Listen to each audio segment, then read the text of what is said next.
Alright, so I just spent the last 3 or 4 hours doing a deep dive study on the Book of Wisdom, and this is probably going to be the most wildest theory I think I've ever come up with.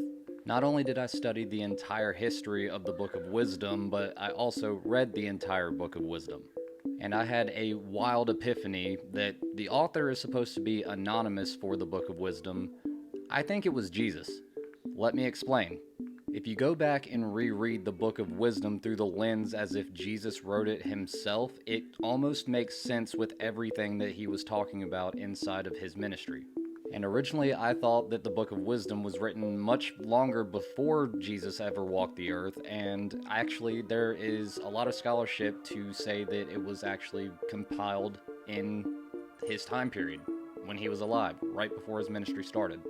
So, after grabbing my copy of the Septuagint and rereading the Wisdom of Solomon, what I've concluded in this theory is that it's almost like, what if Jesus created a manifesto before his ministry? And what if he purposely left it anonymous? However, there's context clues all throughout the New Testament that sounds like it comes directly from the Wisdom of Solomon. So it's either he had access to it or he wrote it himself.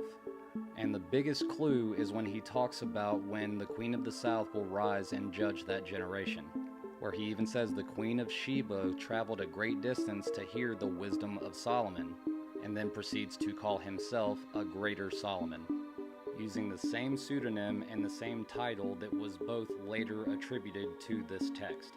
I took notes of this full study that I did today, and I can put it together into a long-form presentation. Let me know if you are interested in that in the comments below. And also, let me know what you think about this theory. Is it way too crazy, or do you think that it's possible?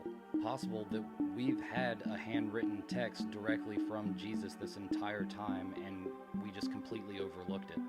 Either way, it's a mystery, and you know that I'm all about the mysteries. So make sure to follow for more mysteries. Smote it be.